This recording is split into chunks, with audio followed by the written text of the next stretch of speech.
Yo, what's up yo? Balik bersama MK Surabaya. Salam Bamble Indonesia. Ya, kembali lagi bersama kita di segmen Jaim, Jagongan Iman. Bukan jaga image, tapi jaga iman dan jaga imun.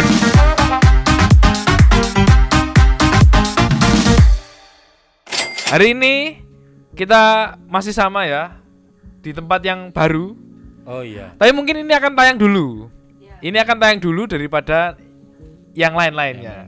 Ini adalah pembukaannya dulu. Jadi kita ada di tempat yang baru, suasana yang baru. Suasana baru. Jadi kita syuting di outdoor di tengah hutan Cangar. Kita ditemani juga dengan sejuknya angin semilir. Nah, karena kita juga sekarang ini adalah segmen Jaim. Nah, kita nanti akan mengundang tamu yang spesial. Kita Jadi, ini ada di Sasana Krida Jati Jejer. Di tahun orientasi rohani Sasana Krida Jati Jejer. Nah, kita bakal tanya-tanya sedikit. Sebenarnya selain tempat retret, oh ya. selain tempat retret atau tempat rapat atau kemarin tempat mupas juga, sebenarnya di Jati Jejer ini sebenarnya ada apa lagi? Nah, itu. Sisi di balik permukaan. Apa maksudnya sisi di balik? Nah, kita akan tanya-tanya langsung kepada Kuncen. Juru kunci di tempat ini. Di tahun rohani. Ini adalah Romo yang anak kedua. Maksudnya piye? Romo Tapi memang anak kedua dan selalu perjaka. Wes. Dari namanya sudah jelas. Wes. Tapi memang anak kedua. Ya nanti kita tanya. Oke. Langsung saja kita panggilkan Romo Dwi Joko. Selamat malam, ya. Mantap. Selamat datang di OMK Surabaya. Nah, sebelumnya kita harus membuka dulu dengan tanda salib. Dalam nama Bapa dan Putra dan Roh Kudus. Amin. Terima kasih kami sudah diberi tempat untuk syuting di sini. Betul. Romo juga mau sharing di OMK Surabaya. Mantap. Jadi kita bakal tanya-tanya Romo soal yaitu sisi di balik ini. Jati Jejer. Monggo diperkenalkan sedikit profilnya Romo. Romo dari asal paroki. Ya, dulu paroki mana, lalu sekarang bertugas sebagai di mana? Saya dilahirkan oleh ibu saya di sana. Ya betul. Di lereng Gunung Lawu. Paroki Ngawi. Paroki Ngawi. Ya, paroki Ngawi kemeringet karena dari Ngawinya masih kengeringetan. Keperingat ya. Nama saya Dwi Joko, saya anak kedua. Loh, bener kan? Mantap. Lalu Bertugas. saudara saya itu yang memberi tambahan nama Joko sehingga bapak saya tinggal nambah Dwi saja. Oh, iya. Lalu saya sekarang bertugas sebagai juru kunci di Kuncen. Di seminari tahun orientasi rohani Yohanes Maria Vianney Jati Jejer. Oh. Yang penting Keuskupan Surabayanya. Iya, yang penting Keuskupan Surabaya. Sebagai ya juru kunci tadi. Juru kunci atau formator. Formator. Nah. Formator. Direktur. Direktur juga. Direkan Batur. Juru kunci. Nah, mungkin ada banyak teman-teman muda yang belum tahu sebenarnya formator di seminari tinggi itu formator di tahun orientasi rohani itu apa dan apa aja tugasnya, Romo? Formator itu sebenarnya kan ya orang yang membina. Ya. Membina siapa yang dibina? Ya frater-frater calon imam. Ya. Mengapa perlu dibina? Ya karena ya supaya mereka menjadi imam-imam yang baik. Ya. Imam-imam yang punya hati seperti Yesus, hati seorang gembala itu. Iya. Tapi perlu diingat bahwa sebenarnya formator utama itu siapa? Oh, siapa, Romo? Loh, masa enggak tahu? Kuncen nomor 1. Nomor 1 siapa? Tuhan Yesus sendiri. Iya betul. Tuhan Yesus. Itu direktur utama. Direktur utama ya. Maka kami formator yang diserai oleh Bapak Uskup untuk mendampingi para calon imam itu adalah ya ikut serta mengikuti Yesus. Diminta Yesus untuk tunggonono iki calon-calonku itu, calon imamku itu tunggonono aja mbok seneni ae. mendampingi yang baik supaya bisa menjadi penjala manusia. Penjala manusia. Mantap. Menjadi gembala-gembala yang berwajah Yesus. Prosesnya disebut formasio. Formasio itu prosesnya ya, proses selama pembinaan di sini formasio. Formator adalah orang yang mendampingi membentuk ya. Karena sebenarnya apa? Karena ya formasio itu kan sebenarnya perjalanan seumur hidup. Ya. Kalau di seminar itu ya formasio awal, ya awal aja. Yang di seminari awal. Yang di Garum itu. Artinya ya mulai Garum, seminari orientasi tinggi itu adalah formasio awal. Nanti masih ada formasio sepanjang hidup, yaitu ketika menjadi imam. Imam itu terus ya memformasi diri, membina, membentuk dirinya sepanjang hidup, makanya disebut ongoing formation. Pinter sampean. Wah iya, sudah tua soalnya Romo. Pernah mendengar itu. Iya. Nah, mungkin ada yang belum tahu sebenarnya tahun orientasi rohani itu apa? Maksudnya Iya, apa ya? Apa? Iya, seminar itu loh. Iya. Kan ada orang yang tahu seminar STPD, iya. ada yang tahu seminar Garum, tapi nggak tahu ada yang seminar di Jari Jajan itu apa sebenarnya? Ya, mungkin kalian pernah mendengar kata novisiat misalnya ya. Oh iya. Nah, itu pembinaan untuk biarawati, ya jenjang sebelum mereka langkah selanjutnya. Nah, di sini tahun orientasi rohani itu juga semacam itu. Ya, untuk imam-imam diosesan. Jadi mereka yang lulus seminari menengah, ya misal dari Garum, atau mereka yang panggilan dewasa, lalu masuk ke seminari dan melamar ke keuskupan misalnya. Lalu mereka dikirim ke sini untuk mengalami formasio di sini. Ya. Ini untuk apa? Untuk menyiapkan kuliah di seminari tinggi. Ya, di STPD. Ya. Jadi ini di sini merupakan tahap awal untuk calon-calon imam diosesan, pembinaan di sini itu. Iya. Oh ya, sudah berapa lama Romo jadi formator? Di sini. Di sini 3 tahun. Oh, jadi sudah 3 tahun. Saya mulai tahun 2017, ya mulai Agustus 2017 sampai sekarang ya 3 tahun itu. Nah itu, selama 3 tahun itu ada yang seru nggak Romo? Yang seru ya tahun pertama saya kira cukup seru. Dulu biasanya kan tahun rohani itu hanya 1 tahun. Oh iya. Mulai tahun 2017 itu Bapak Uskup menetapkan 2 tahun. 2 tahun. Ya, maka itu pola yang baru dan kami memulai sesuatu yang sama sekali baru karena memang lulusan dari Garum 2 angkatan itu langsung semuanya masuk sini.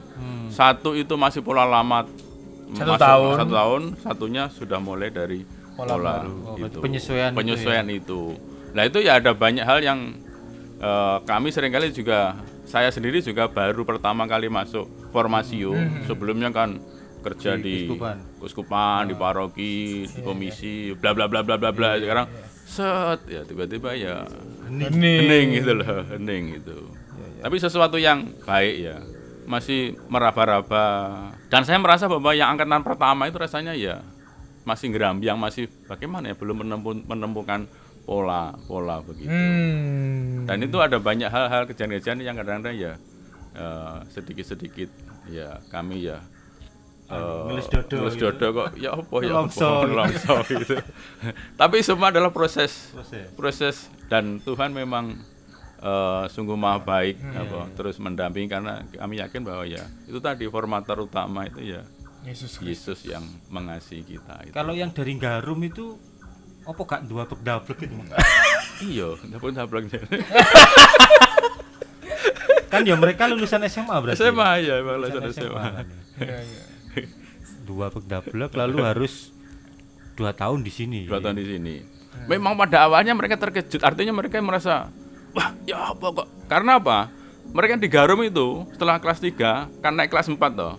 Itu merupakan primadona Garum itu kan kelas 4 itu. Kenapa? Karena mereka akhir pekan ke stasi. Wah, ke stasi itu bagi mereka ya yang sesuatu pakai jubah itu. Iya, pakai jubah itu.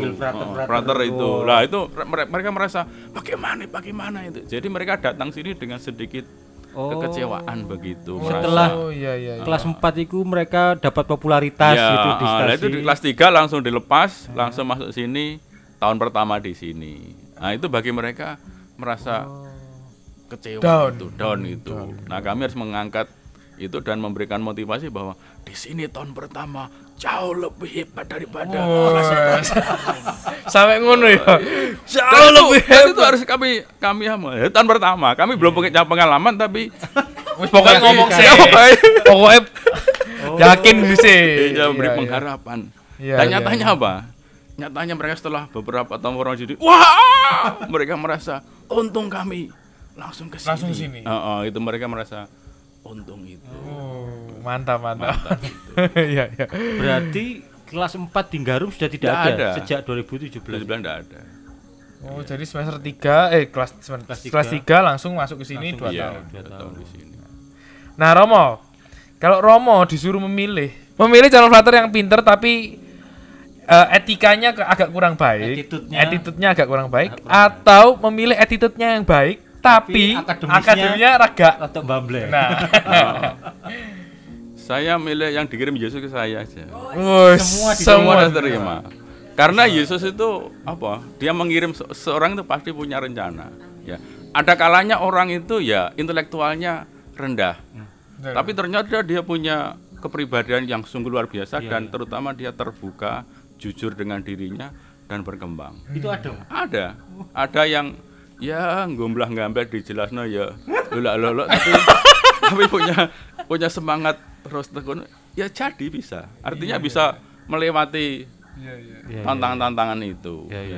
Meskipun pandai, tapi kalau dia kurang terbuka, kurang jujur dengan dirinya, ndak mau dia merasa bahwa saya sudah tahu segalanya, akan berat. Sebab formasi itu mengandaikan keterbukaan, kejujuran nih. Iya. Karena apa? Ya kita sadar bahwa formasi itu kan sebuah pembentukan yang terus berjalan terus sepanjang hidup terus. Tidak selesai itu. Formasi itu ibarat seperti kita ingat kisah penciptaan, Allah menciptakan manusia. Tidak sekali jadi. Tidak. Terus berkembang. Maka kita dipanggil untuk apa? Serupa dengan Kristus terus menjadi semakin baik. Nah, Formandi calon-calon yang dibina tadi, kalau mereka punya keterbukaan, punya kejujuran dan mau dibina, itu akan jadi. Karena mereka tahu mereka punya kekurangan, mereka akan belajar menjalani itu sampai kekurangannya bisa diatasi gitu. Nah, selama 3 tahun Romo, apakah ada masa down sebagai Romo formator di Tor ini? Kira-kira ada nggak Romo masa di mana ndelok frater down dalam arti stres karena tugas saya kira enggak. Cuma rasanya kesulitan untuk membantu si calon itu untuk melihat dirinya. Lalu kemudian apakah ini panggilanku atau tidak? Karena seminar itu kan kita sadar bahwa tidak semua akan menjadi imam itu ya. Hanya berapa persen saja. Karena di sini pun meskipun orang masuk sini terus harus dimurnikan panggilannya. Apakah ini jalan hidup atau tidak? Ini kan persemaian. Sebenarnya kan persemaian tempat menyemai itu. Apakah semuanya jadi ya tidak. Tapi orang harus sungguh-sungguh sadar bahwa ya jalanku bisa jadi tidak di sini. Maka terus selalu ada discernment, terus mendengarkan suara roh yang membimbing. Apakah saya memang itu kan terus dibantu itu. Tapi ada formandi yang katakanlah ya karena didorong oleh misalnya keluarganya, kamu harus jadi imam. Ya dia memaksakan diri untuk pengen jadi imam itu ada. Dan itu cukup banyak. Karena sekarang juga banyak orang-orang tua yang sebenarnya anaknya itu tidak begitu sungguh itu, tapi orang tuanya terus berobsesi itu. Ya memang baik kalau orang tua memang ingin anaknya jadi imam, tapi kan harus melihat situasi kondisi real anaknya itu bagaimana. Ada yang memang dia sebenarnya ya motivasinya pun juga tidak murni, tidak murni benar-benar memang pengen jadi imam karena dia sesuatu hal yang di bawah sadar pengen jadi imam itu, memaksakan diri terus. Ya kami ya sudah memberi banyak hal, mengarahkan, tapi tetap dan karena juga intelektualnya tuh sangat lemah itu. Lemah. Sudah dibantu tapi terus ya. Dan itu kadang-kadang ya apa ya? Ya pano arek iki ya. Dimulikno ya sakno. Bono kadang anu. Kadang-kadang itu. Iya. Kira-kira prosesnya selama di seminari ketika Formandi itu masuk ke Tor ini apa aja? Ngapain? Ngapain 2 aja? tahun itu ngapain? 2 tahun itu. Ya. Jadi tahun pertama itu adalah sebenarnya tahun ya inkorporasi, tahun untuk terutama mengolah kepribadian, meningkatkan kualitas kepribadian. Sebab ya ini sangat penting. Ini merupakan landasan yang amat penting, kokoh. Ya kalau ini tidak dibangun dengan baik, nanti semuanya akan gampang. Ya ibarat kita membangun rumah itu ya pertama-tama apa fondasinya. Meski kita harus berrepot-repot, berjeripayah, kotor-kotor untuk. Dan itu tahap yang sulit, ya, tahap yang sulit sebenarnya mengolah kualitas kepribadian itu. Ya banyak Formandi yang seringkali juga sungguh mengalami ya tidak percaya diri, mengalami luka-luka batin dengan orang tua, trauma dengan. Nah, kalau ini tidak dibantu diolah, nanti akan terbawa terus. Ya, terus. Kalau tidak selesai pengolahan dirinya dengan tuntas, orang tidak sungguh sehat, ya, tidak sungguh integral perkembangannya. Nanti jadi imam pun juga akan membawa pengaruh-pengaruh luka-luka ini untuk pelayanannya. Orang tidak bisa melayani dengan efektif, efisien, tidak sungguh-sungguh memberikan diri, tidak sungguh mempunyai hati gembala tadi. Ya. Maka tahun pertama adalah tahun di mana pengembangan kepribadian itu memang menjadi titik fokus utama. Itu bentuknya apa? Mau setahun itu apa? Kelas-kelas gitu atau? Ya hariannya memang ada kelas ya, kelas-kelas pelajaran-pelajaran. Lalu juga nanti pada awal itu biasanya bulan Agustus itu ada karakter camp dulu, karakter camp untuk melatih mereka. Biasanya dibawa ke Gunung Arjuno, Padang Panderman. Itu ada tim dari Malang yang melatih itu sepanjang minggu untuk berproses itu. Lalu selain pelajaran-pelajaran itu juga tiap akhir pekan, minggu pertama dan ketiga ada pelatihan tim Santi dari Surabaya yang memang secara khusus mengemas soal pengembangan karakter ini, kepribadian itu. Selain nanti ya hidup hariannya dengan dimensi-dimensi yang ada di sini diperhatikan supaya mereka sungguh berkembang dalam itu. Lalu juga nanti ada rekoleksi dengan orang tua, orang tua mempertemukan Formandi Frater dengan orang tua supaya mereka akhirnya ya berdamai. Karena seringkali memang masa-masa itu kan masa-masa di mana seorang anak itu ya mengalami banyak ketegangan, luka dengan orang tua, maka perlu untuk usia-usia segitu itu usia nggak cocok sama orang tua gitu.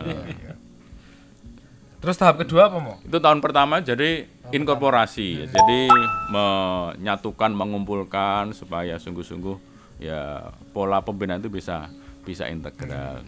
Tahun kedua nanti tahun internalisasi, membatinkan, itu lebih mengolah sisi rohani supaya dengan kualitas kepribadian yang cukup mantap, lalu kemudian hidup rohaninya itu mulai berkembang, mulai mantap ya.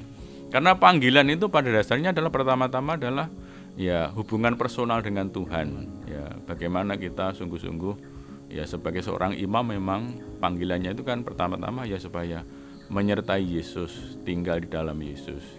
Kalau kita ingat misalnya dari Injil Markus itu ya untuk apa para murid orang-orang itu dipanggil? Pertama dikatakan untuk menyertai Yesus ya.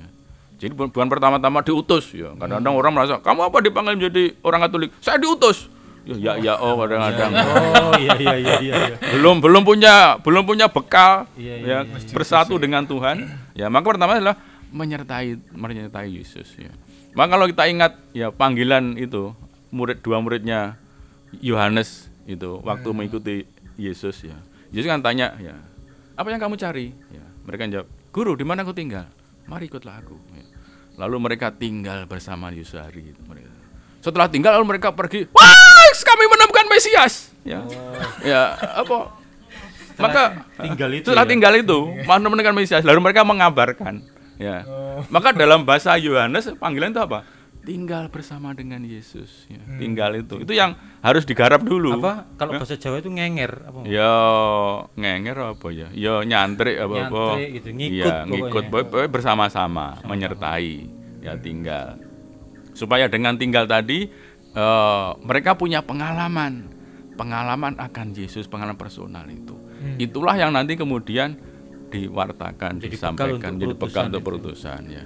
Jadi perutusan itu ya kemudian setelah yang pertama tadi digarap ya. Maka tahun kedua itu adalah tahun untuk menggarap ini hal rohani itu supaya mereka sungguh punya pengalaman akan Tuhan ya, dan nanti kemudian siap untuk diutus itu. Isinya juga sama mau kelas, rekoleksi. Kelas ya, ya. Tapi mereka tahun kedua itu sudah mulai ada ini dimensi pastoralnya, sudah mulai ke stasi sini, hanya mencicipi saja ke Strawas lalu ke Pacet. Tapi ini hanya sekedar ya icip-icip saja. Sebab kalau itu terlalu banyak ditekankan nanti mereka memang pastoral itu menyenangkan sekali, menyenangkan. Ya frater-frater kalau keluar wah rasanya ya seperti ya sudah kayak Romo. Ya Romo kadang lebih Romo. Wah. Lain kayak berkat gede. Tapi apa saya ingatkan ini hanya baru mencicipi supaya nanti sebab nanti hidup selama jadi pastor itu pastoral sampai belenger sampai blokek.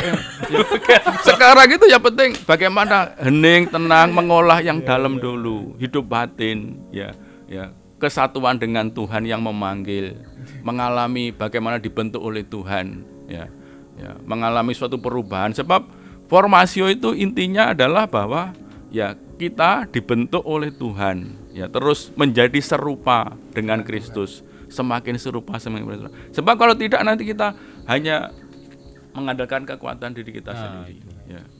Maka inti formasi sebenarnya adalah metanoia, transformasi. Dalam bahasa rohani kita kan ya metanoia, perubahan terus menerus ya, transformasi menjadi semakin baik, semakin serupa dengan Kristus, menyerupai Yesus. Itu yang memang harus dikejar terus ya, supaya orang ketika dia semakin serupa dengan Tuhan, dia nanti sungguh-sungguh akan menjadi imam yang berwajah Yesus itu, imam yang tidak hanya memikirkan diri sendiri.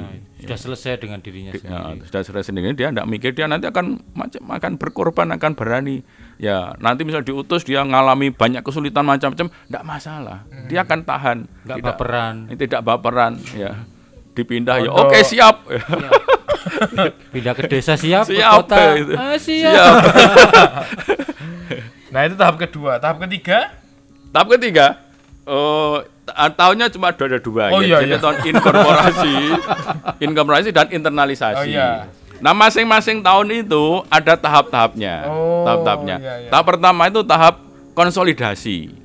Itu ya pengenalan sesama, membangun kebiasaan hidup yang menunjang habit dari seminari itu. Yang biasanya kalau makan bersama berdoa bareng. Ya, nah ini tahun pertama itu mereka ya kamarnya misalnya satu kamar itu beberapa orang, 3 sampai 4 orang. Karena tahun pertama itu perlu untuk kenal dengan teman-teman, kebiasaan gimana, kamu tuh gimana. Ya nek kamu ngorok gimana sih, ngorokmu itu ngentutmu kayak apa sih ya. Artinya bisa mengalami menerima teman-temannya sesama itu.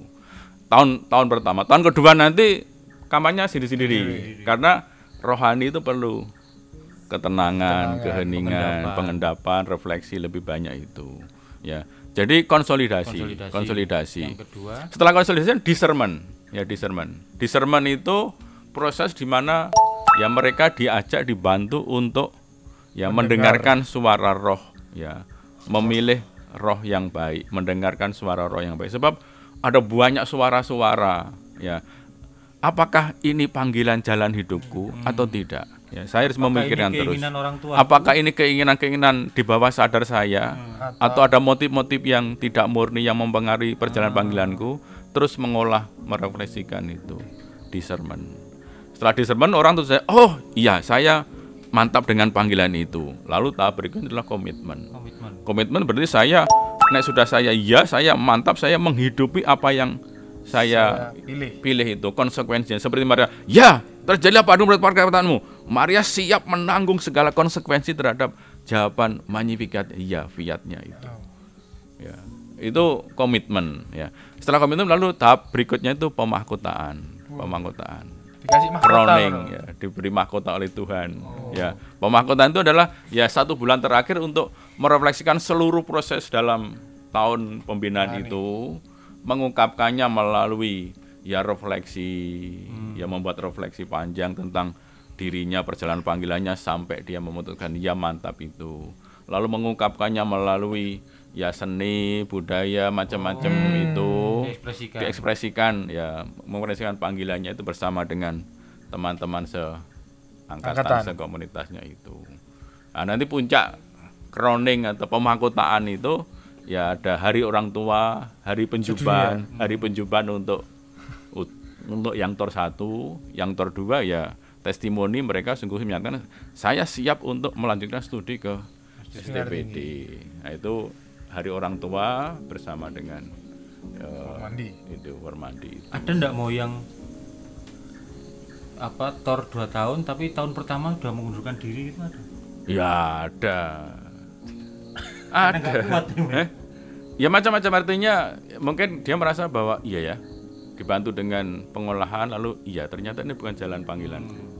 Atau mungkin dia merasa saya tidak nyaman, tidak cocok pola pembinaan di sini. Bisa jadi. Ya. Ada juga. Karena bayang notok ya abot loh ya. Iya. 2 tahun di sini. Ada enggak yang sebelum pemahkotaan lalu mengundurkan diri gitu ada? Jadi biasanya tahun pertama selesai itu ya sudah ada yang ya saya tidak lanjut, ada juga. Ada juga yang sudah menjelang jubah, sudah nyoba-nyoba lalu kemudian ya saya ternyata tidak daripada saya nanti. Beberapa karena ini juga karena studinya amburadul, belas ndak ngamper, ndak bisa. Bahasa kapan nih yuk? Gak ngamper. Padahal sudah dibantu oleh temannya, oleh guru-guru, tapi tetap ndak itu.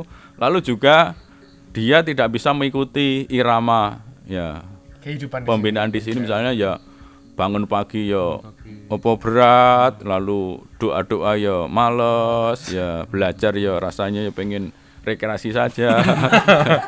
Itu juga artinya orang menemukan ya saya itu bukan jalanku ya nanti kan dia mundurkan diri jadi ninja dia. Belajar Shaolin. Selama Romo yang pernah tahu nggak usia tertua yang masuk ke tor? Lalu dari peraturannya 35. Iya. Maksimal. Karena ada. Karena kalau di atas itu sudah kasih sulit. Nanti kasihan juga 35 yang dari Garum atau SMA 19-20. Nanti di kelas itu ya akan bingung. Akan kesulitan. Nyelue ya. Akan kesulitan. Maka dibatasi 35. Di bawah 35 itu masih oke lah. Ya. Tapi nanti juga tergantung dari ya pribadi itu apakah dia sungguh terbuka.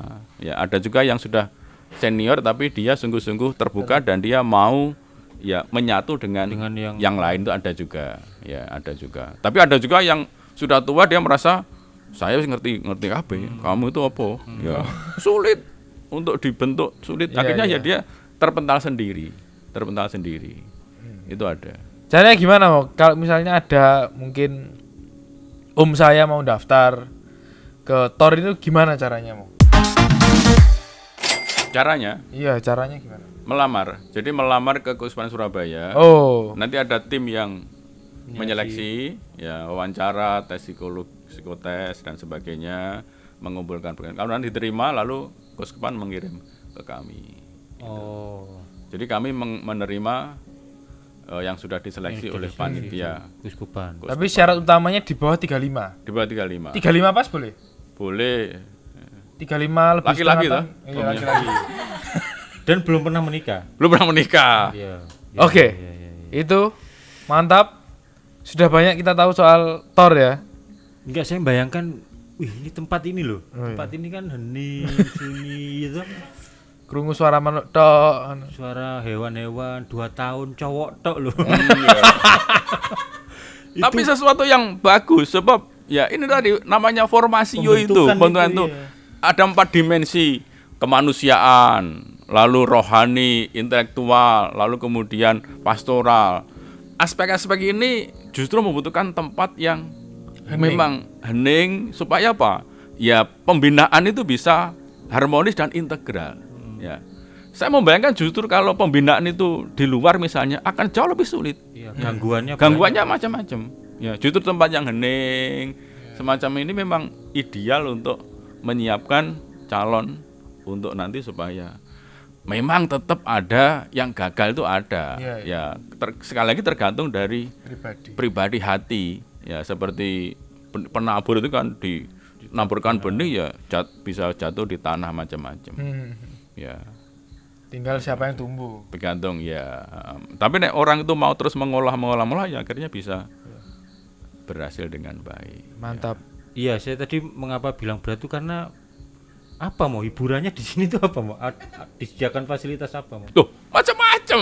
Jangan dikira di sini enggak ada. Ya. Jangan dikira cuma doa dan belajar. Ya, nek anak muda doanya mblenger ya.